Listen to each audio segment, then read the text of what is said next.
Good afternoon. Current की numerical series को आगे बढ़ाएंगे, ठीक है। और नए क्वेश्चन देखिए क्या क्या हैं आप पे, जिसमें पहला क्वेश्चन आप पे है कि a heater coil is cut into two equal parts। एक हीटिंग कॉइल है, उसे हमने दो इक्वल पार्ट में कट कर दिया। And one of them is heated। Find ratio of heat that gets evolved out। Find ratio of heat of original to later। ये हम पे क्वेश्चन है, ध्यान से पढ़िए क्वेश्चन को। क्वेश्चन आपसे कह रहा है कि एक हम पे हीटिंग की कॉइल है, ठीक है, उसे हमने दो पार्ट में काट दिया। अब एक पार्ट काम करनी है, एक पार्ट रहने दो, पर जो हमारा दूसरा पार्ट है इक्वल, दोनों इक्वल पार्ट में होंगे, उसको हमने हीट करा। अब हमसे पूछा उन्होंने कि जब हम काटते नहीं और पूरी हीटिंग कॉइल होती तो जितनी हीट होती और जो बची हुई पार्ट की हीट है उनका रेशियो आपको निकालना है, ठीक है। क्वेश्चन आपसे बोल रहा है एक हीटिंग कॉइल है बहुत बड़ी, ठीक है, उसका हीट निकालो, ठीक है, और उसको दो पार्ट में तोड़ा, एक पार्ट काम का नहीं है, दूसरा पार्ट काम का है, उस काम वाले पार्ट की हीट निकालो और दोनों का रेशियो फाइंड करो, ठीक है।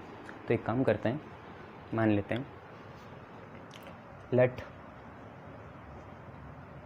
The heating coil have length L and resistance R। हमने मान लिया कि जो हमारी हीटिंग कॉइल है उसकी लेंथ L है और रेजिस्टेंस R है।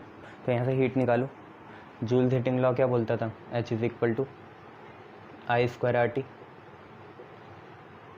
और आपको ओम्स लॉ से पता है कि I होता है V/R। चाहे ऐसे कर लो चाहे वैसे कर लो, दोनों से बात बन जाएगी। V के टर्म्स में करोगे तो ठीक रहेगा, क्योंकि करंट का कुछ पता नहीं होता, पर वोल्टेज की सप्लाई हमें पता होती है। तो देखिए हीट कितनी आई, I की जगह V/R लिखा, इसका स्क्वायर चल रहा है, साथ में R है, साथ में T है। H की वैल्यू आई V²/R², साथ में R, साथ में T। V²/R², साथ में R, साथ में T।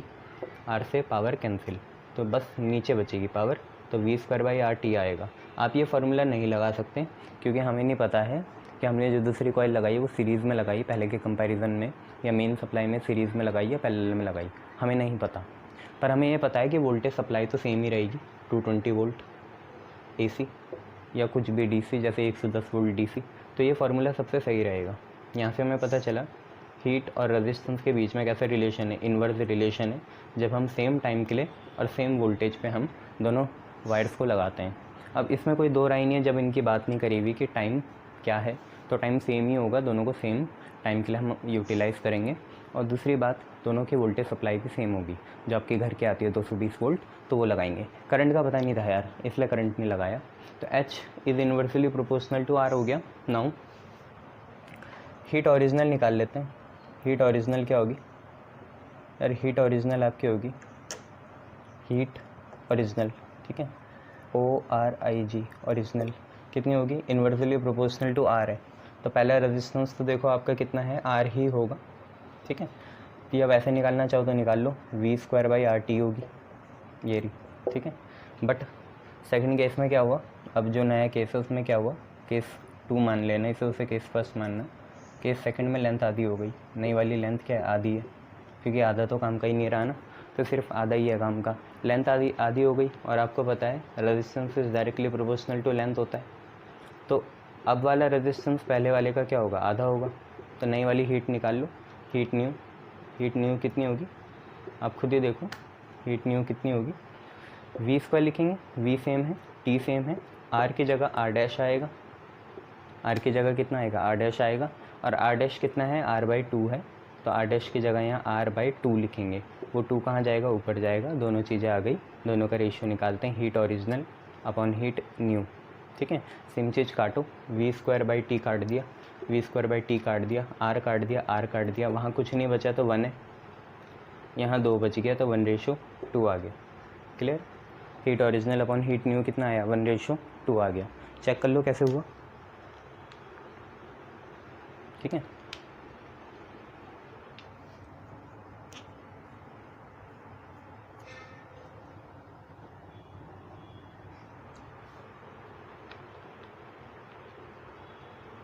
मतलब नई कॉइल में दुगनी हीट प्रोड्यूस होगी, आप ऐसा मान सकते हो। लंबाई चौड़ाई कुछ नहीं करी, ठीक है, ना बढ़ाई ना घटाई, बस आधी कर दी, ना बाहर से एक्सटर्नली बढ़ाई ना घटाई, पर आपको ये पता चला हीट जो आपकी न्यू है वो 2 टाइम्स द हीट ओरिजिनल का, तो अब हीट दुगनी हो जाएगी। ये याद रखना। फार्मूला हमेशा कौन सा लगाओगे, H = v²/r। ठीक है, उससे सही बैठेगा, वही लगाना। ठीक है, चलो नेक्स्ट क्वेश्चन देखो।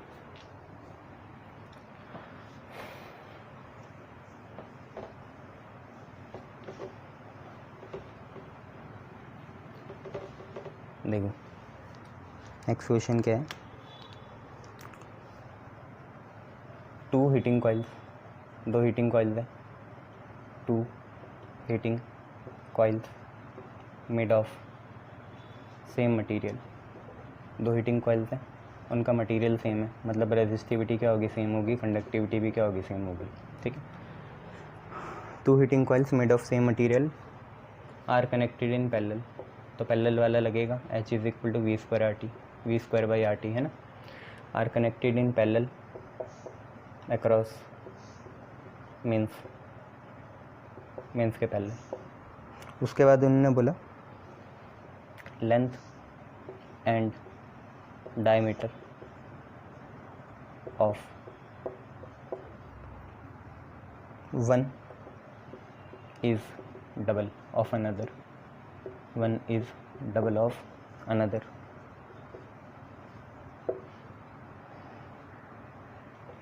which will produce more heat, ज़्यादा हीट कौन प्रोड्यूस करेगा, ये हमको ये निकालना है।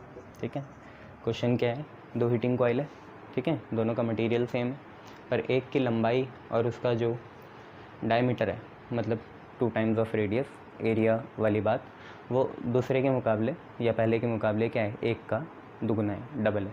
ठीक है, one of the wire has twice of the length and twice of the diameter, तो आपको बताना है ज़्यादा हीट कहाँ प्रोड्यूस होगी। ठीक है, तो पहली बात यहाँ पे हीट का ये वाला फार्मूला लगेगा v²/RT, ये सही रहता है ना। ठीक है, H = v²/RT। अब एक और काम करो, R होता है ρl/a, वो यहाँ पुट कर दो, तो आपको दोनों फैक्टर मिल जाएंगे, लेंथ भी और एरिया भी। अब आपको ये सपोज नहीं करना पड़ेगा कि length is directly proportional to R, ये पहले सही था, क्योंकि पहले हमने एरिया बढ़ाया ही नहीं था, मतलब पहले दोनों का एरिया सेम था, अब बढ़ रहा है, तो ये यहाँ पुट कर दो। तो H की वैल्यू देखो क्या आई, v²T ऊपर ही है, R की वैल्यू कितनी है, ρl/a, तो ρl और a कहाँ, ऊपर। ठीक है, और क्योंकि v और t क्या होंगे, सेम होंगे, v और t क्या है, सेम है, क्योंकि अक्रॉस सेम पैरेलल और टाइम दोनों के लिए सेम ही बीता होगा, तो हम यहाँ से ये बोल सकते हैं कि H is directly proportional two by area upon ρl, और क्योंकि उन्होंने बोला सेम मटेरियल है तो रो भी क्या है, सेम है, तो रो भी क्या होगा, सेम होगा। तो सिर्फ 2 ही फैक्टर हैं जो यहाँ मैटर करेंगे, एक तो एरिया है, एरिया और हीट ऊपर हैं तो एरिया और हीट डायरेक्ट हुए, और लेंथ नीचे है मतलब लेंथ इन्वर्स हुआ ना। एक और, अब ये हमारे काम का फार्मूला है। अब हम देखते हैं 2 चीज़ें, वायर 1 और वायर 2। ठीक है, यहीं से देख लेंगे क्या चीज़ है। मान लो वायर 1 की लेंथ L है, वायर 2 की लेंथ 2L है, तो ये वो चीज़ है जिसकी लेंथ दुगनी है। ठीक है, वायर 1 का डायमीटर D मान लो। ठीक है, तो रेडियस भी इसका R हो जाएगा, क्योंकि डायमीटर 2 टाइम्स होता है ना, तो बात तो वही पड़ेगी, डायमीटर का आधा, रेडियस R मान लेना। अब ज़रा यहाँ देखो, इसका डायमीटर 2D मान लिया, क्योंकि उन्होंने बोला डबल है, तो भाई रेडियस भी तो इसका दुगना ही होगा, नहीं होगा। देखो D2 को तुम कुछ ना करो, D2 को तुम ऐसे लिख लो, चलो डायमीटर 2R होता है तो D2 को तुम 2R2 लिखोगे, D2 को कितना लिखोगे 2 टाइम्स ऑफ रेडियस। ऐसे यहाँ पे भी करोगे, D को कितना लिखोगे 2R लिखोगे। ऐसे 2 से 2 कैंसिल हो जाएगा तो R2 की वैल्यू 2R आएगी। ठीक है, तो अगर डायमीटर दुगना हो गया तो रेडियस भी क्या होगा, दुगना होगा। अब ज़रा यहाँ का एरिया निकाल लेते हैं। तो A1 यहाँ का आप मानो πr² होगा, तो यहाँ का एरिया कितना होगा A2, आप खुद ही देखो कितना होगा। पाई लिखेंगे, R2 का स्क्वायर लिखेंगे। यहाँ तो R1 का स्क्वायर था पर R1 तो R ही था, तो ये πr² हो गया। और यहाँ πr2 का स्क्वायर लिख दिया और R2 2R है, तो πr2 की जगह 2R का स्क्वायर, 2 का स्क्वायर 4 होगा, तो 4 πr² आ गया। भूल के भी इसे मतलब स्क्वायर मत समझना, ये बस आ गया, 2 का स्क्वायर 4 आ गया। अब एक काम करते हैं, हीट निकालते हैं, है ना। तो देखो H1/H2 लिखेंगे। ठीक है, H1/H2 लिखा जाएगा। तो H1 है तो A1/L1 लिखोगे, A1/L1। और H2 होगा तो नीचे A2/L2 आएगा, A2/L2। देखो H1 है तो A1/L1 ऊपर लिख दिया, H2 नीचे है तो A2/L2 नीचे आएगा।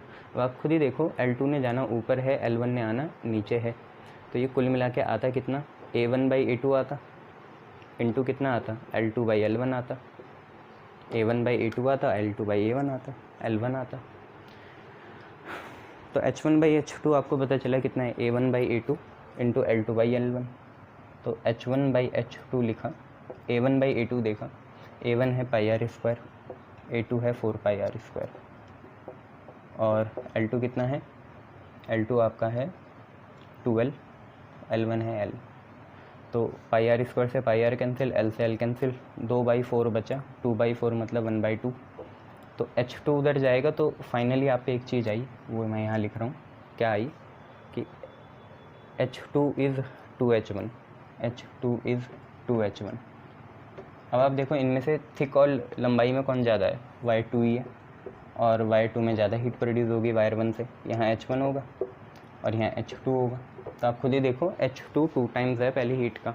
1 किससे रिलेटेड है, इससे, 1 उससे रिलेटेड है जिसकी लेंथ L है और रेडियस R है। और 2 किससे रिलेटेड है, जिसकी लेंथ 2 टाइम्स है, डबल हो गई, और रेडियस भी 2 टाइम्स हो गया। तो यहाँ से ये पता चला कि जिसकी लेंथ और एरिया ज़्यादा है उसमें हीट प्रोड्यूस भी क्या होगी, ज़्यादा होगी। तो यहाँ पे लिख लेना, हीट प्रोड्यूस या the production of heat will be maximum in that wire which has double the length and double the radius या डायमीटर। ठीक है, तो आपको यहीं से पता चल गया।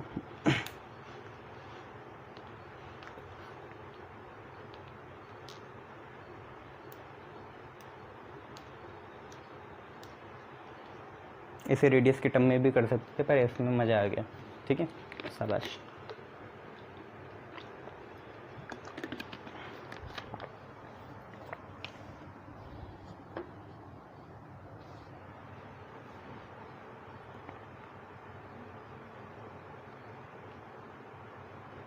चलिए ठीक है, नेक्स्ट क्वेश्चन।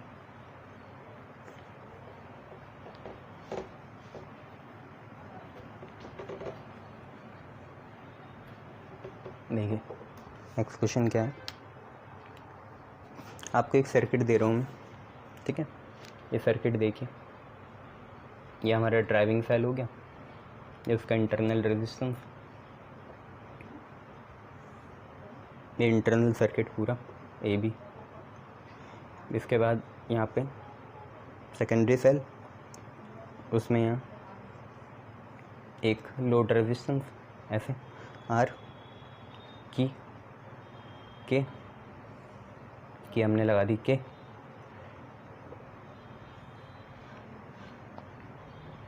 ये, और एक गैल्वेनोमीटर लगाया ये।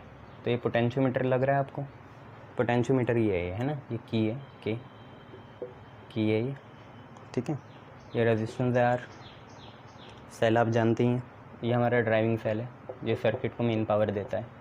ठीक है, तो आपसे बोल रहा है this figure is of potentiometer to determine the internal resistance, है ना। पोटेंशियोमीटर है ये, कौन सा एप्लीकेशन है, to determine the internal resistance. अब यहाँ पे कुछ केसेस हैं, आपको सजेस्ट करना है कि क्या होगा। ठीक है, तो पहला है when the की के इज़ ओपन, की के ओपन करो। How does balance point, how does balance point changes if current in driving cell ये है, current in driving cell increases, driving cell का करंट बढ़ जाए तो क्या होगा। और दूसरी चीज़ क्या है, इंक्रीजेस डिक्रीज़ करते हैं, डिक्रीज, तब देखते हैं। और दूसरा है की के को क्लोज करा, की के इज़ क्लोज, की के को क्लोज करा। How does balance point changes, how does balance point changes if R is increase, R को हमने बढ़ाया और आई जो है I of driver cell, driver जो हमारा सेल है उसे कांस्टेंट रखा। ये क्वेश्चन है, ये एक सर्किट है जिसमें हम पोटेंशियोमीटर से सेल का इंटरनल रेजिस्टेंस मेज़र करते हैं, इस सेल का, ठीक है, लगाते हैं ना आप लोग, देखा है, इसका हम मेज़र करते हैं आर इसका मेज़र करा जाता है, ठीक है। ये ड्राइविंग सेल होता है, ये सर्किट को पावर देता है, ठीक है। एक्सटर्नल रेजिस्टेंस है, की है। आपसे बोला की के ओपन रखी, अभी क्लोज नहीं करी, तो आपको बोला अगर हम ड्राइविंग सेल का करंट डिक्रीज़ करें तो बैलेंस पॉइंट में कैसा चेंज आएगा, ये बात है, ठीक है। और दूसरा क्लोज कर दिया, करंट को फिक्स रखा ड्राइविंग सेल के, और रेजिस्टेंस जो हमारा लोड वाला है, ये वाला, इसे इंक्रीज़ करा, तो क्या फ़र्क पड़ेगा। पॉज करो, पहले एक बार रफ में आंसर लिख लो, फिर आओ। मैं आपको ये बता देता हूँ कि जो ड्राइविंग सेल का करंट होता है और जो हमारा पोटेंशियल ग्रेडियंट होता है उसके बीच में इन्वर्स रिलेशन होता है, ठीक है। ड्राइविंग सेल का करंट बढ़ा तो पोटेंशियल ग्रेडियंट घट जाएगा। इतना पता चल गया तो अपने आंसर या पॉजिटिव रिस्पॉन्स लिख लीजिए, ठीक है। चलिए करते हैं। तो पहली बात ये है, सॉल्यूशन पहला, जब के ओपन है, तो मान लो इस सेल को E2 बोल रहे हैं, इसे E1 बोल रहे हैं। E1 आपका ड्राइविंग है, E2 आपका वो सेल है जिसका इंटरनल रेजिस्टेंस मेज़र करना है। E2 का कोई एक्शन नहीं होगा क्योंकि यार सर्किट पूरा ही नहीं हो पाया। ये this cell will comes into play when the key is close, जब इस की को हम क्लोज़ करेंगे तभी तो ये सेल काम पे आएगा, अभी तो ये किसी काम का नहीं है। और इस सेल को इस की ज़रूरत ही नहीं है, ड्राइविंग सेल को इस की के ओपन क्लोज होने की ज़रूरत ही नहीं है, वो तो चलेगा, पर ये सेल तब तक काम में नहीं आ सकता जब तक की क्लोज़ ना करें। ये बात है ना, ये क्लोज़ होगी तभी सर्किट पूरा होगा, तभी करंट फ्लो करेगा ना। ये तो की के को हमने ओपन रखा तो E2 जो है उसका कोई एक्शन नहीं होगा, सिर्फ अब बात हमारी इतने तक टिकी है। ये इसकी बैलेंसिंग लेंथ है। तो अब हम एक काम करते हैं, वी नो दैट आई जो हमारा ड्राइविंग वाला होता है, current in driving cell is inversely proportional to K क्या होता है, पोटेंशियल ग्रेडियंट। अब हमने क्या करा, इस करंट को डिक्रीज़ करा, ठीक है बच्चे, इस करंट को डिक्रीज़ करा। उन्होंने बोला current in the driving cell decreases, इसको डिक्रीज़ करा तो ये इंक्रीज़ हो जाएगा, तो हमारा के इंक्रीज़ हो रहा है। अब आपको पता है एक चीज़, V is equal to K L होता है ना, V is equal to K L, या K is equal to V by L होता है, बात तो एक है ना, V is equal to K L हो गया। अब देखो K इंक्रीज़ कर रहा, K और L की कैसे रिलेशन है, इन्वर्स है, K is inversely proportional to length, देख रहे हो, K और L साथ में, K is inversely proportional to length है, और K इंक्रीज़ करे, अगर ये चीज़ इंक्रीज़ करे तो लेंथ क्या कट जाएगी, डिक्रीज़ कर जाएगी, तो बैलेंसिंग लेंथ क्या करेगी, डिक्रीज़ करेगी। L तो आपकी बैलेंसिंग लेंथ होती है, तो ये क्या कर जाएगी, डिक्रीज़ कर जाएगी। तो डिक्रीज़ करेगी तो देखो इंक्रीज़ कब होगी, जब ये और ये चीज़ बढ़ जाए, ये इधर आ जाए, तब हम बोलेंगे ये इंक्रीज़ कर रहा, मतलब ये लेफ़्ट को चले जाए। जब भी ये लेफ़्ट को जाएगी वायर, ये जो है, ये जो नोटेशन है, ये लेफ़्ट को जाएगी तो लेंथ बढ़ जाएगी, अभी 60 है, इधर गई तो 80 हो जाएगी, इधर गई तो 100 हो जाएगी। पर अगर ये राइट को शिफ्ट हो जाए, इसका मतलब बैलेंसिंग लेंथ क्या हो रही है, डिक्रीज़ हो रही है ना, बैलेंसिंग लेंथ डिक्रीज़ हो रही है जब ये इधर को जाए। आज तो वही हो रहा है, बैलेंसिंग लेंथ डिक्रीज़ हो रही है, तो बैलेंस पॉइंट जो होगा, बैलेंस पॉइंट वो शिफ्ट कर जाएगा किसकी तरफ, ऐसी तरफ जाएगा जो इंडिकेट करेगा कि बैलेंसिंग लेंथ जो है कम हो रही है। अगर हम लेफ़्ट की तरफ ले गए, ये क्या होता है, ये राइट है, वो लेफ़्ट है ना, ठीक है। अगर हम इसे इस साइड ले गए, इस साइड, तो कम हो जाएगी, तो हम इसे राइट की तरफ शिफ्ट करेंगे, लेफ़्ट की तरफ, सॉरी मेरे को ये उल्टा दिख रहा है, ये साइड राइट है और इस साइड लेफ़्ट है। जितना हम राइट की तरफ इसे बढ़ाते रहेंगे, इस लेंथ को ना इधर इधर जाते रहेंगे, तो बैलेंसिंग लेंथ हमारी बढ़ जाएगी, हम ऐसा मान के चलेंगे, ठीक है। और अगर मेरे हिसाब से है ना, अब बुक के हिसाब से मुझे नहीं पता, अब अगर इधर जाएंगे तो मेरे को तो कम लग रही है, ठीक है, ऐसा है, बैलेंसिंग लेंथ ऐसी बढ़नी चाहिए। तो हम ये लिख लेते हैं बस कि बैलेंसिंग लेंथ इंक्रीज़ हो गई है ना, शिफ्ट टूवर्ड्स छोड़ देते हैं, क्योंकि उसमें अलग अलग राय आएंगी। कोई ये सोच रहा होगा कि ऐसे में बढ़ेगी, कोई ऐसा सोच रहा होगा, कोई इधर से देख रहा होगा कि अभी तो इतनी है फिर इतनी हो जाए, तो उसके लिए ऐसा इंक्रीज़ हो गया। और मैं ऐसा सोच रहा हूँ अभी तो इतनी है फिर इतनी हो जाए, तो वो भी बढ़ना ही है। अगर मैं ऐसा सोच रहा हूँ कि यहाँ से यहाँ अभी है और ऐसे बढ़ जाए, तो मेरे लिए बढ़ गया पर दूसरे के लिए घट गया, ठीक है। तो इसलिए हम क्या बोलते हैं, बैलेंस पॉइंट ऐसे बोल देते हैं, फिर बैलेंसिंग लेंथ क्या हो गई, इंक्रीज़ हो गई, ठीक है। बैलेंसिंग लेंथ जो है इंक्रीज़ हो गई। देखने के नज़रिए हैं बस, ये तो कोई डिनाई नहीं कर सकता कि बैलेंसिंग लेंथ क्या हो जाएगी, इंक्रीज़ हो जाएगी, ठीक है। देख लीजिए, फिर दूसरा पार्ट करते हैं।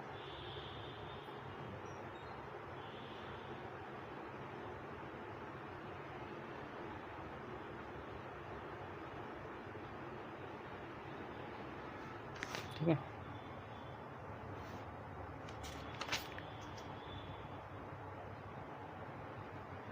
चलो नेक्स्ट देखते हैं। यहीं से मिटा देते हैं।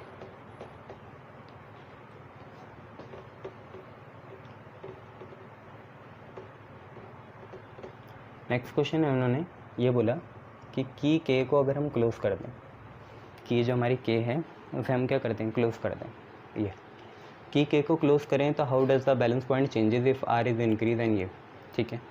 तो हमको ये पता चला कि जो ड्राइविंग सेल का करंट है, अच्छा एक गलती हो गई, चलो वो अभी बताता हूँ, यहीं पे ठीक कर लेंगे तो पुराना क्वेश्चन भी ठीक हो जाएगा। या पहला कर लो, मेरे से बस ये गलती हुई कि जो पहला ही क्वेश्चन था उसमें ड्राइविंग सेल का जो करंट है, हाँ, ड्राइविंग सेल का करंट और के बीच में डायरेक्ट रिलेशन, ये थोड़ा ठीक कर लेना आप लोग, है ना। सॉरी, आपकी कॉपी बर्बाद गई। तो आई और के बीच में डायरेक्ट रिलेशन है, और के इज़ इक्वल टू कितना होता है, वी बाई एल होता है, के और एल के बीच में इन्वर्स है, ऐसे, ठीक है। तो हमने ड्राइविंग सेल का करंट डिक्रीज़ करा, के भी डिक्रीज़ हुआ, बैलेंसिंग लेंथ इंक्रीज़ हो जाएगी। तो आपका आंसर आना चाहिए बैलेंसिंग लेंथ इंक्रीज़ हो जाएगी, ठीक है। वो मुझे नहीं पता कौन किसको रेफरेंस मान रहा है, किसी के लिए बड़े, बस आप ये लिख लेना बैलेंसिंग लेंथ इंक्रीज़ होगी। आई और के बीच में डायरेक्ट है ना, आई एम सॉरी, पर आई और के बीच में डायरेक्ट है, ठीक है। आई घटा तो के भी घटा और एल बढ़ गया। अच्छा, इसके बाद अब ये देखिए, यहाँ पे क्वेश्चन है कि की के को क्लोज़ कर दिया, ठीक है। फिर ये E2 भी काम में आ जाएगा। और बैलेंस पॉइंट कैसे चेंज होगा, अगर हम आर को बढ़ाते रहें, ड्राइविंग सेल के करंट को कांस्टेंट रखें, तो ड्राइविंग सेल का करंट क्या है, कांस्टेंट है। अब आपको पता है V is equal to I R होता है, ठीक है, और V is equal to K L भी होता है, आपको पता है ना ये सारी चीज़ें।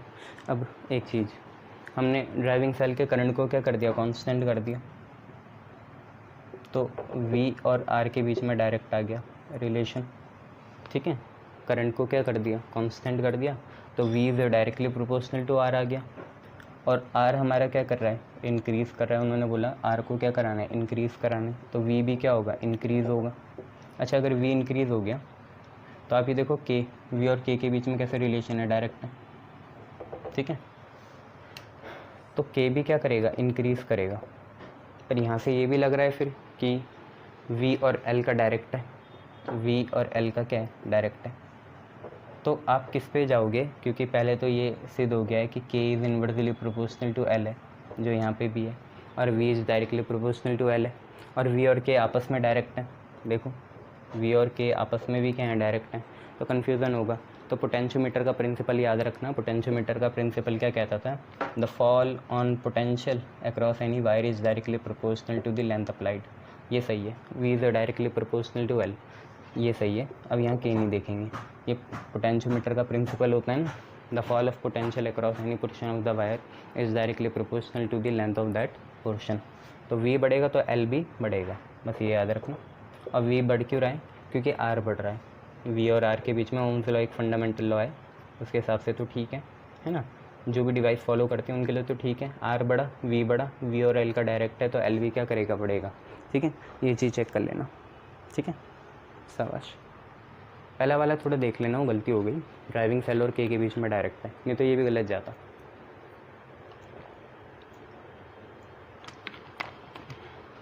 हमारे हाथ में क्या है? गलती सुधारना, सुधार ली। ठीक है, आई ड्राइविंग और k के बीच में डायरेक्ट रिलेशन है। चलो नेक्स्ट क्वेश्चन करते हैं।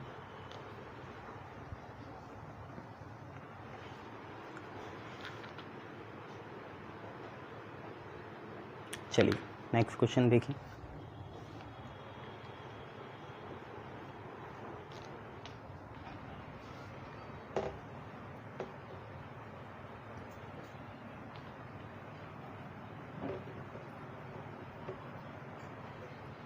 नेक्स्ट क्वेश्चन कुछ ऐसा है कि आपसे बोला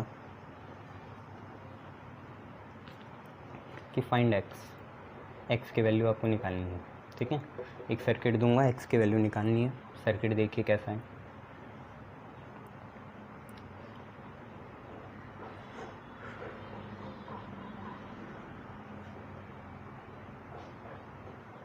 R1 R2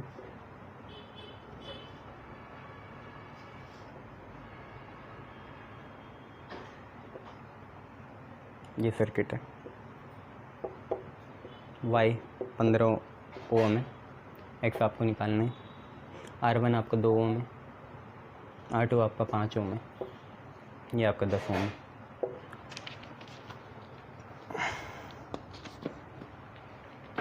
ये M और N है। ठीक है, सर्किट है R1 2 ओम, R2 5 ओम, X निकालना है, Y 15 ओम है और बीच में 10 ओम है। और गिवन है पोटेंशियल ऑफ M और पोटेंशियल ऑफ N क्या है? सेम।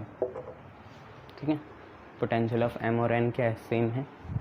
तो आपको निकालना है यहाँ पे कि X की वैल्यू क्या होगी। अब मैं आपको एक बात बताता हूँ, सिंपल सी बातें, क्वेश्चन शुरू कर रहे हैं। पोटेंशियल ऑफ M और पोटेंशियल ऑफ N सेम है, इसका मतलब Vm माइनस Vn कितना होगा? 0 होगा। तो पोटेंशियल डिफरेंस अक्रॉस Vmn कितना होगा? 0 होगा। यहाँ से आप क्या समझे कि अगर मैं ये देखूँ कि I अक्रॉस Mn क्या होगा, तो हालांकि ओम्स लॉ में V लिखते हैं पर वो V पोटेंशियल नहीं होता, पोटेंशियल डिफरेंस होता है। वो मैं आपको पहले ही बोला है, वो V नहीं होता, वो V माइनस 0 होता है। जब तक पोटेंशियल डिफरेंस नहीं होगा तब तक करंट फ्लो नहीं करेगी। ठीक है, पोटेंशियल डिफरेंस नॉन जीरो होना चाहिए तब करंट फ्लो करेगी। आपको भी पता है ये बैलेंस व्हीटस्टोन बेस्ड है, पर रीज़न देख लो। I एट Mn कितना होगा? I is equal to V by R होता है, डेल्टा V M से N, और R कितना है? M से N 10 है। ठीक है, M से N के बीच कितने? 10 है। तो डेल्टा V 0 हुआ, 0 बाई 10 कितना आ गया? 0। तो बीच में कोई करंट नहीं है, मतलब 10 ओम काम का नहीं है, उसमें कोई करंट ही नहीं जा रही ना, तो वो पोटेंशियल बनाएगा ही नहीं। दोनों सेम पोटेंशियल में कोई पोटेंशियल डिफरेंस भी नहीं बनेगा, है ना। समझ लिया करो, पोटेंशियल मतलब पोटेंशियल डिफरेंस ही है, तो ये काम करनी है। अगर ये काम करनी है तो वहाँ पे कोई करंट नहीं आ रही, तो ये बैलेंस व्हीटस्टोन ब्रिज की कंडीशन है, बैलेंस व्हीटस्टोन ब्रिज की कंडीशन है। और बैलेंस कंडीशन के हिसाब से क्या होता है आप खुद ही देखो। बैटरी ये रही ना, कैसे बनाते हो फिर? बैटरी के पैरेलल देखते हो ना, बैटरी की इस साइड, बैटरी के उस साइड। तो बैटरी के इस साइड क्या है? R1 और X है, तो आप लिखोगे R1 बाई X। और बैटरी की उस साइड क्या है? बैटरी की उस साइड है R2 और Y, R2 by Y। Sir हम तो ऐसे भी लिख सकते हैं, हमें तो नहीं आता ऐसे, हम तो ऐसे करेंगे, फ्लिप करेंगे बुक को ऐसे। तो हम तो ऐसे भी लिख सकते हैं R1 डिवाइडेड बाई R2, ऊपर वाला फ्लिप कर दिया, नीचे वाला भी फ्लिप करो, X अपन Y। तो दोनों सही है, X ऊपर जाएगा, ये नीचे जाएगा, पर करेक्ट यही है।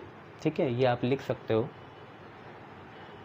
मजबूरी में कुछ भी हो सकता है, पर सही तरीका यही है। अब वैल्यू डालो, R1 की वैल्यू 2 है, R2 की वैल्यू 5 है, X की वैल्यू निकालनी है, Y की वैल्यू 15 है।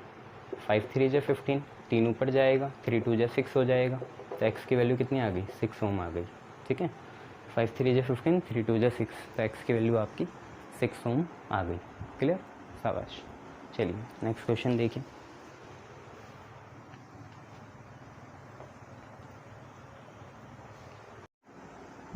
देखिए नेक्स्ट क्वेश्चन देखिए।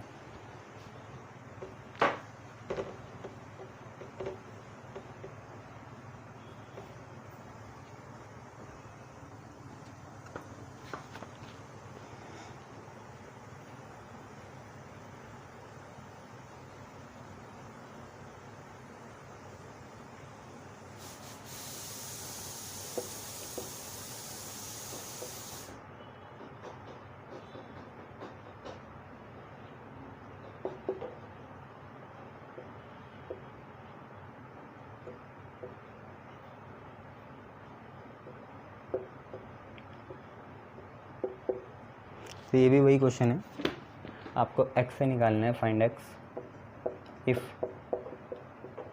Potential of A is equal to potential of B.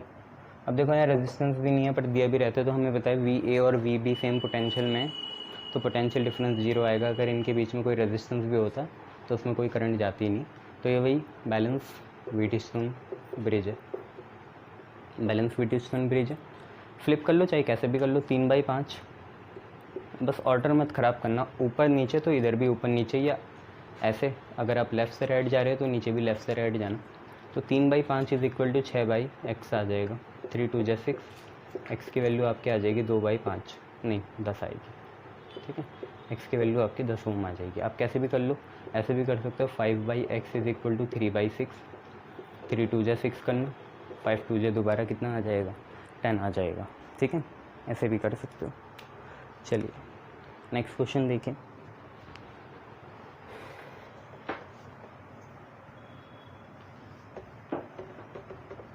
देखो एक आपको सर्किट दे रहा हूँ मैं, देखो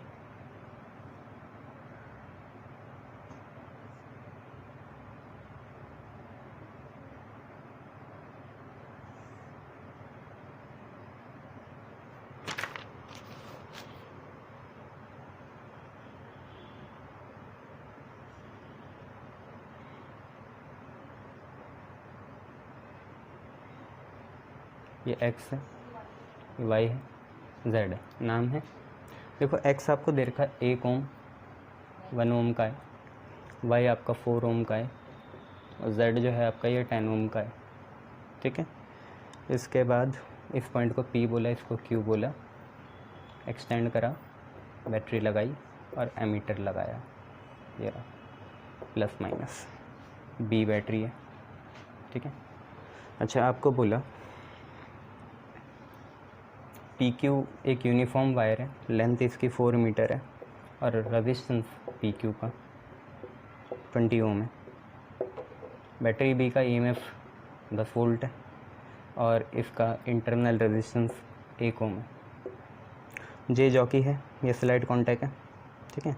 एमीटर का रेजिस्टेंस नेग्लिजिबल है, कनेक्टिंग वायर का भी नेग्लिजिबल है, जो कनेक्ट कर रही है ये वायर इनका नेग्लिजिबल है। तो when jockey doesn't touch the wire,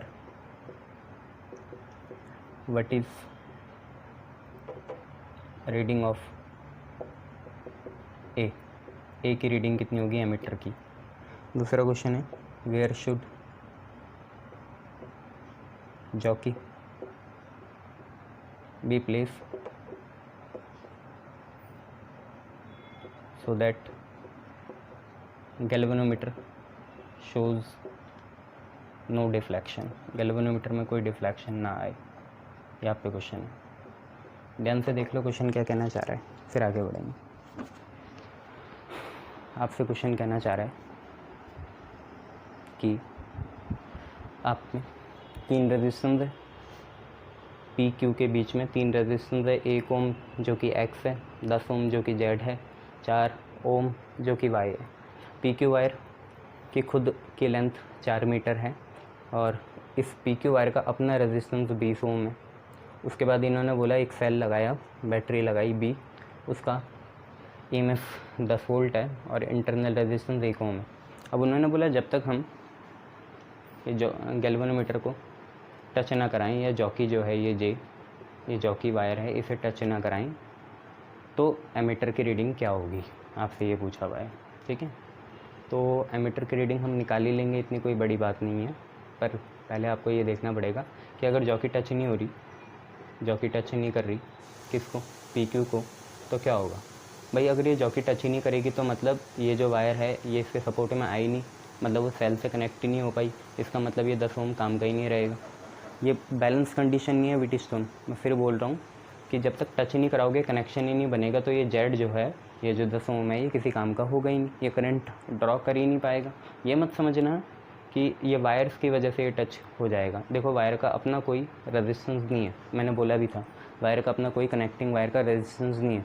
resistance अपना वायर का नहीं है तो वो पोटेंशियल डिफरेंस नहीं बना पाएंगे, और उनकी वायर के सपोर्ट में जो भी रेजिस्टेंस होगा उन्हें पोटेंशियल डिफरेंस या करंट मिल नहीं पाएगा। तो 10 ओम को मिलता कब, जब ये टच करता, ठीक है, खुद ही टच करता, इनके सपोर्ट से नहीं मिलेगा, 1 ओम से नहीं मिलेगा, ऐसे नहीं मिलेगा। ठीक है, ये बात है।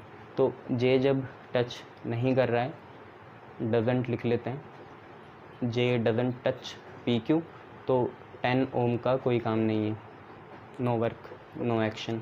10 ओम का कोई काम नहीं है, कोई एक्शन नहीं है।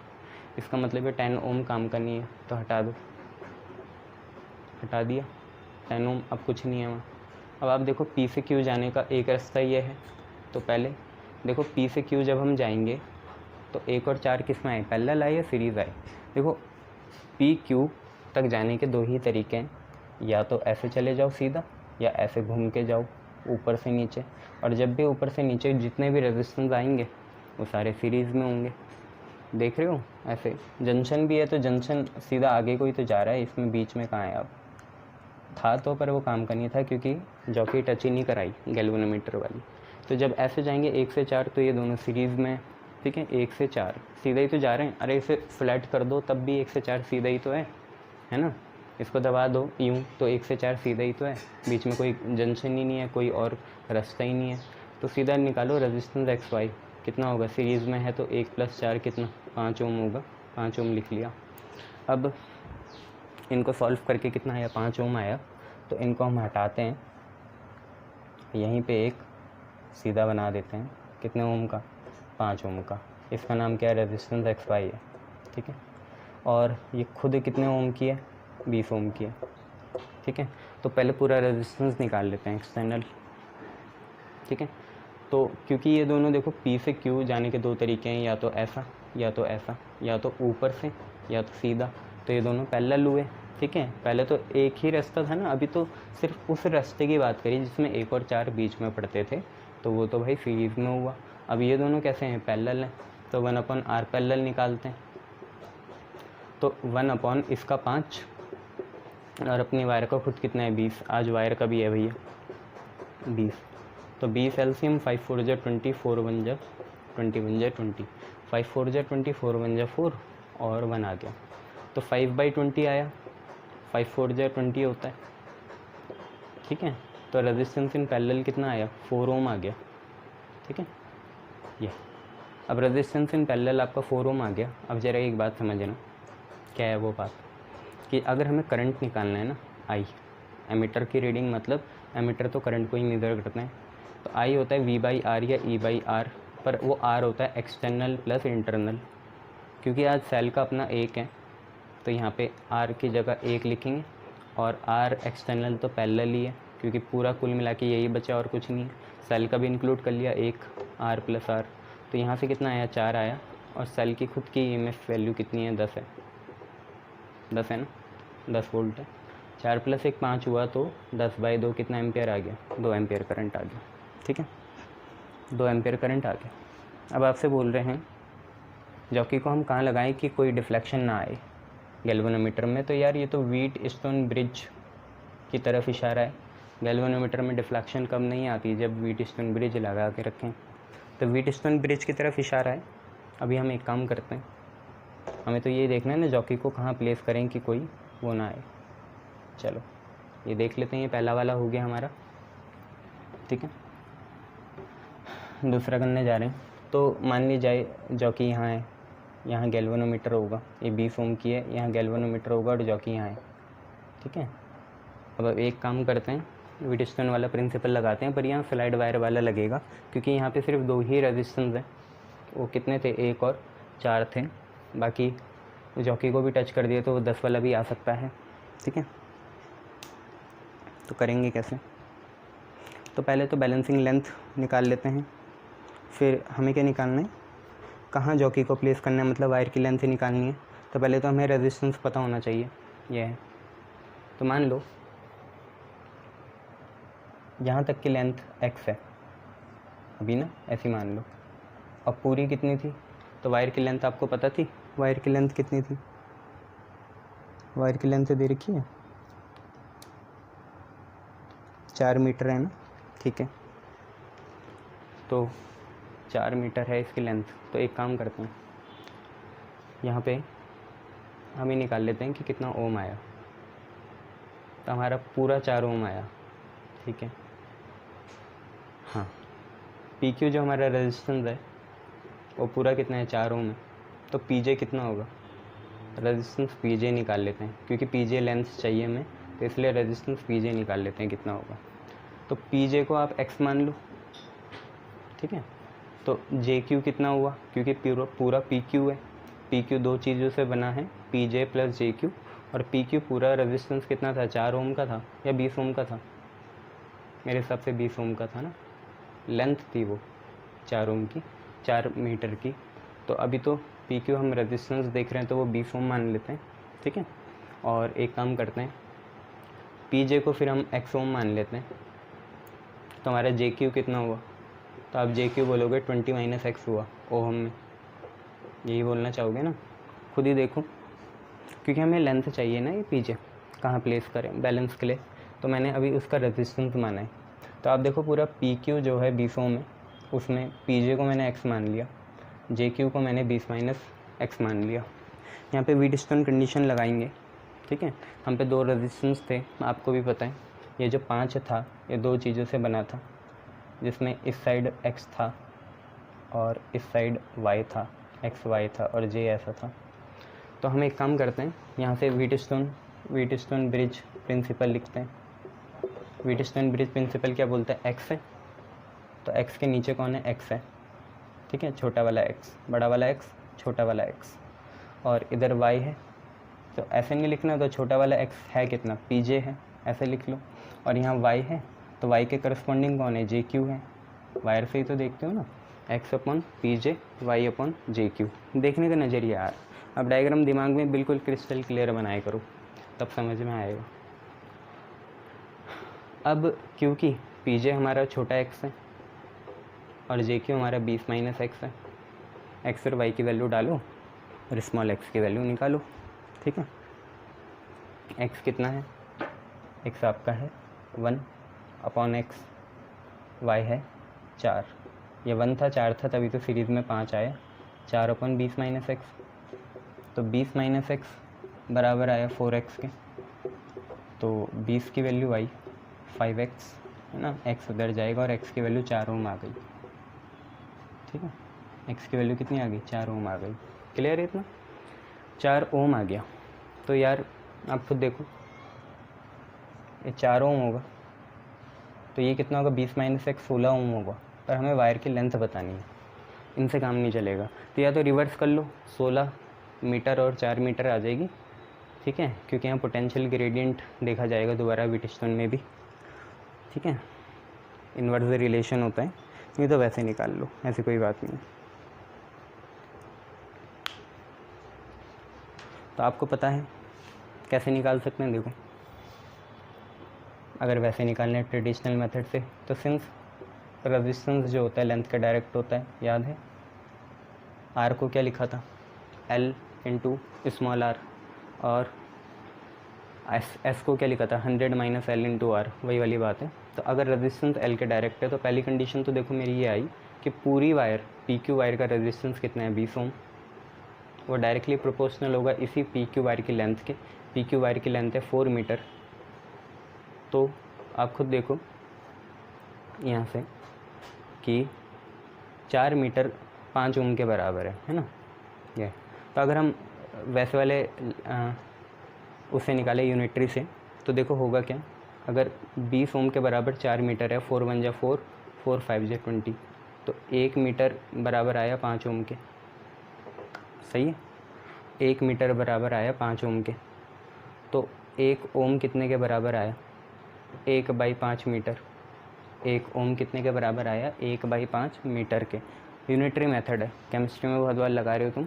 तुम्हें ये पता चला पी क्यू वायर पूरी है, ये पहली वाली चीज़ें ओहम है, मीटर नहीं है, लेंथ नहीं है, ठीक है, इसलिए इतनी मेहनत करनी पड़ रही है, सर फूट रहे हैं इसलिए इतना। तो आपको ये पता चला पूरी पी क्यू वायर की रेजिस्टेंस जो है 20 ओम है, और पी क्यू वायर की लेंथ 4 मीटर है, 4 1 जा 4, 4 5 जा 20, तो 5 ओम आपका 1 मीटर के बराबर आया, तो 1 ओम आपका 1/5 मीटर आया।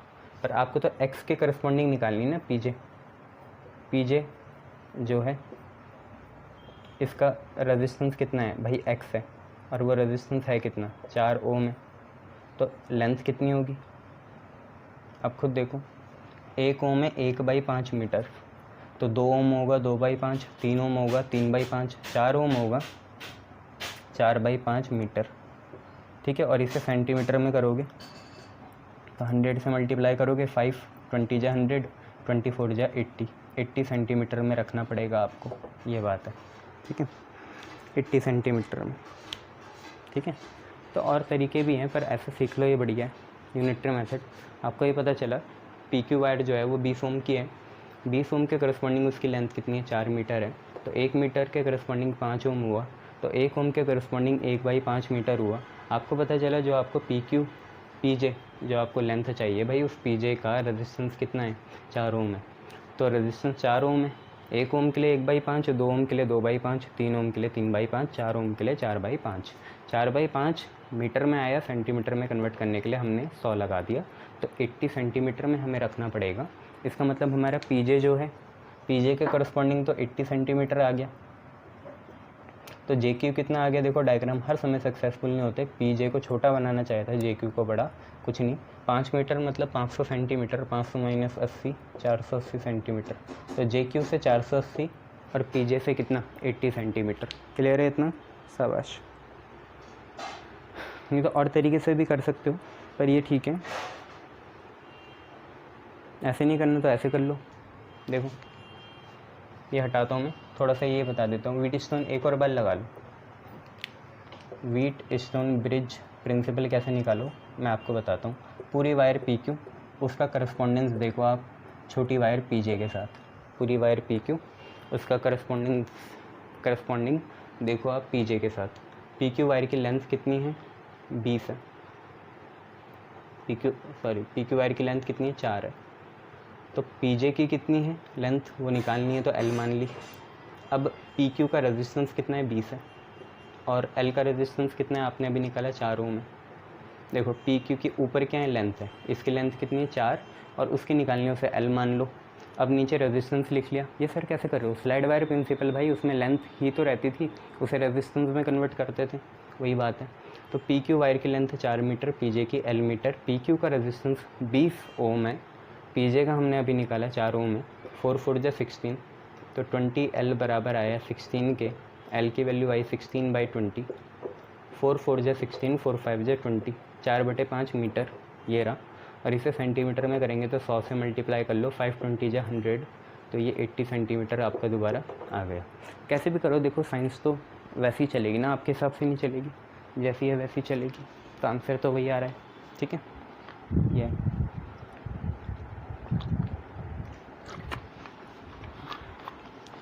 चलिए नेक्स्ट देखिए।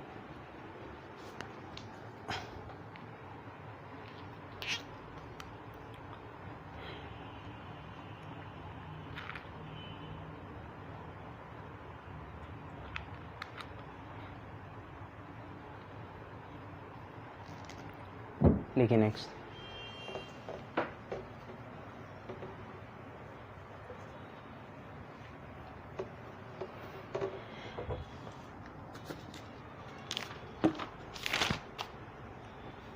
आप पे है a 10 metre long potentiometer wire, a 10 metre long potentiometer wire carries a current carries a current, steady current. Cell का ईएमएफ है 1.018 volt is balance against 254.5 centimetre of wire. Find potential gradient K. यह है, कभी कभार हम बहुत उलझ जाते हैं थ्योरी में पढ़ने में। आप ये देखो, डायमेंशन का ख्याल रखो। आपसे के पूछा है, देखो v is equal to K L होता है, e की वैल्यू v बाई एल हुई। कोई आपको वोल्ट में दिख रहा है? हाँ दिख रहा है, कितना 1.018, ये वोल्ट्स में है। कोई आपको लेंथ दिख रही है? लेंथ ये रही 254.5 सेंटीमीटर में, वोल्ट पर सेंटीमीटर में आ जाएगा ये, ठीक है। ये तो आप वोल्ट पर मीटर में निकाल लो, ऐसी कोई बात नहीं है। तो 1.018 सेंटीमीटर है। सेंटीमीटर को मीटर में कन्वर्ट करने के लिए 100 लगाना पड़ेगा अपॉन में। वो 100 कहाँ जाएगा? ऊपर जाएगा, ठीक है। छोटी चीज़ को बड़ा कर रहे हैं तो डिवाइड करेंगे फैक्टर से, वो डिवाइड कहाँ गया? ऊपर गया, 100 बन गया। 2 जीरो इधर करेंगे तो 101.8 अपॉन 254.5 आएगा। इसे आप सॉल्व कर लीजिए, वोल्ट पर मीटर में आपका आंसर आएगा, ठीक है।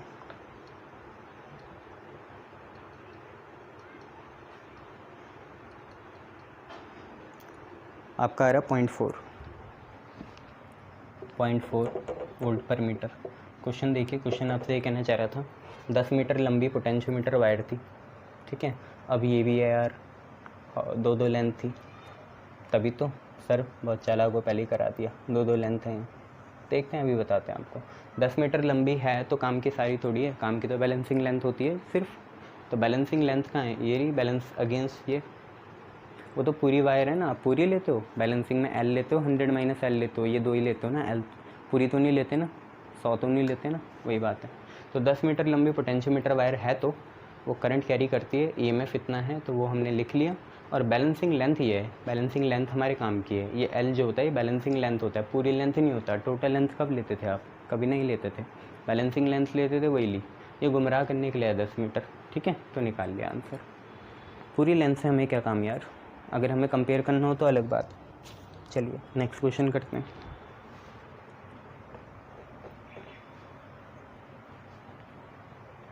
देखिए नेक्स्ट क्वेश्चन क्या है, आपसे कह रहा है how much resistance should be connected to 15 ohm resistor shown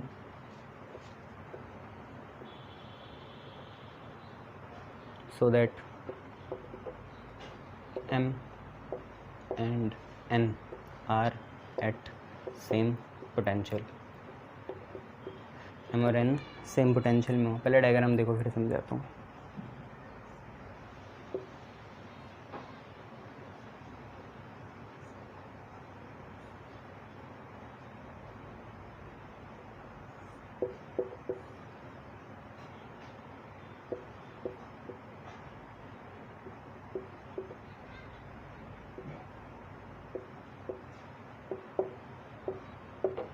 ये आपके क्वेश्चन है, और आपसे क्वेश्चन ये कहना चाह रहा है कि कितना रेजिस्टेंस हम इस 15 ओम में ऐड कर दें। पता नहीं कितना, मान लो R ऐड कर दें, ताकि ये M और N सेम पोटेंशियल में आ जाए, मतलब पोटेंशियल डिफरेंस 0 और ये व्हीटस्टोन ब्रिज वाली कंडीशन हो जाए, ठीक है। ये कहना चाह रहे हो। तो कितना रेजिस्टेंस हम कनेक्ट करें 15 ओम रजिस्टर में, ताकि M और N सेम पोटेंशियल में आ जाए। अब इसमें एक दिक्कत है। क्या दिक्कत है? कनेक्ट हम 2 तरीके से कर सकते हैं 15 ओम में, सीरीज़ में भी और पैरेलल में भी। इसमें दिक्कत है, आई बात समझ में? मैं 15 प्लस R लिख के चलूँ तो वो गलत होगा। क्या पता ये 1/15 प्लस 1/R भी तो हो सकता है, ये भी तो हो सकता है ना। 15 प्लस R लेके चलें तो दिक्कत हो सकती है। आप तो चाह रहे होंगे कि 3/30 करूँ, 15 प्लस R करूँ, 60 करूँ, 3 10 जा 30, 10 6 जा 60, तो ये आ गया 6 - 15, तो माइनस में कहाँ से आएगा, यहीं आप कंफ्यूज हो जाओगे और पूरा क्वेश्चन ख़राब कर दोगे और अपनी मिनट भी ख़राब कर दोगे। रीज़न मैंने आपको बता दिया है, यहाँ पे कुछ ऐड करने हैं रेजिस्टेंस एक्स्ट्रा 15 ओम में, ताकि ये बैलेंस कंडीशन में आ जाए, मतलब 3/30 15 प्लस समथिंग बाई आर 60 हो जाए, एम और एन सेम पोटेंशियल में आ जाए। कैसे ऐड करें, सीरीज़ पैरेलल में तो दिक्कत है। मान लो कुछ ऐड कर रहे हैं, मान लो आर ही ऐड करेंगे, कुछ भी ऐड करेंगे और ये टोटल बन गया, इसका टोटल बन गया, खुद मान लो एक्स, अपने मन से मान लो टोटल है एक्स। अब वो देखेंगे एक्स से पता चलेगा कि कॉम्बिनेशन कैसा है। अगर ये सीरीज़ में होता तो ये जो एक्स आने वाला है भाई ये 15 से बड़ा आएगा, अगर सीरीज़ में होगा तो ऑब्वियसली 15 से ज़्यादा आएगा ना। 1 ओम भी डालोगे तो 16 नहीं आ जाएगा, 15 से ज़्यादा आएगा। और पैरेलल में हो तो एक्स जो पूरा आएगा 15 प्लस समथिंग ऐड करने के बाद जो एक्स आया वो भाई 15 से कम होगा, तो ये देखना पड़ेगा पहले। तो लेट आफ्टर एडिंग मान लेते हैं आर को ऐड कर रहे हैं, आफ्टर एडिंग आर, वाई मत लेना कंफ्यूज हो जाओगे। Let after adding R 215 ohm, net आ रहा है एक्स। अब हमें नहीं पता ये जो नेट आया है एक्स ये सीरीज़ से आया है या पैरेलल से आया, हमें नहीं पता उसका, हम तो बस एक्स मान के चलेंगे, है ना। तो यहाँ पे क्या आ जाएगा, एक्स आ जाएगा, एक्स आ गया। अब लगाओ व्हीटस्टोन ब्रिज का प्रिंसिपल, तो 3/30 कितनी के बराबर, x/60, 60 था ना ये, 30 20 जा 60, तो ये कितना आ गया 3/30 x/60। अच्छा ये 2 होगा ना, तो x की वैल्यू 6 ओम आ गई और ये 6 ओम कम है 15 ओम से, तो आपने कनेक्शन कैसा करा होगा, अब आप खुद सोचो। जो आपका टोटल आया ना नेट x वो 15 से ज़्यादा नहीं आया, 15 से कम आया। ज़्यादा कब आता है, सीरीज़ में। अगर 1 ओम भी हो तो 15 + 1 16 हो जाएगा, 5 भी हो तो 15 + 5 20 हो जाएगा, मतलब पैरेलल होगा। आई बात समझ में, पैरेलल कॉम्बिनेशन होगा। तो यहीं से पता चला कि कॉम्बिनेशन कैसा था, पैरेलल था। किन किन के बीच में, 15 ओम और आर के बीच में। तो आपको ये पता चल गया कि जो आपका ये एक्स है ना, एक्स जो कि आपका कितना है 6 ओम है, ये 2 चीज़ से आया और वो 2 चीज़ें पैरेलल लगी हैं। एक तो है उसमें 15 और एक है उसमें आर, ये दोनों कॉम्बिनेशन एक ही है। 6 आपने टोटल बोल दिया, और क्योंकि इंडिविजुअल 15 था और नेट कितना आया 6 आया, तो ये तो पैरेलल में ही होता है। पैरेलल में नेट इंडिविजुअल से कम आता है, 6 है 15 आर। अब आपको पता है इन दोनों का पैरेलल ही वो बनेगा। भाई आपने टोटल कितना बनाया, 6 बनाया। 6 कब आया, जब आपने 15 में आर ऐड करा। ऐड कैसे करा, सीरीज़ या पैरेलल में, पैरेलल में पता चला। इसका मतलब 6 कहीं ना कहीं 15 और आर है, पर यहाँ तो पैरेलल देखा जाता है तो 1/6 कितने के बराबर, 1/15 + 1/r। तो 1/r की वैल्यू कितनी, 1/r की वैल्यू होगी 1/6 - 1/15। 15 - 6 कितना 9, 15 6 जाए कितना 90, 9 10 जाए कितना 90। तो r की वैल्यू आपकी 10 ओम आ गई। आप 10 ओम लगाओगे पैरेलल में 15 के, तभी 6 आएगा। क्लियर है, ऐसा है। तो देख लेना 6 आया, मैं दोबारा एम्फसाइज़ करता हूँ, 6 आया। 6 मतलब क्या है, 6 मतलब है इंडिविजुअल से कम, और ये होता है हमेशा किस में, पैरेलल में। ठीक है, शाबाश।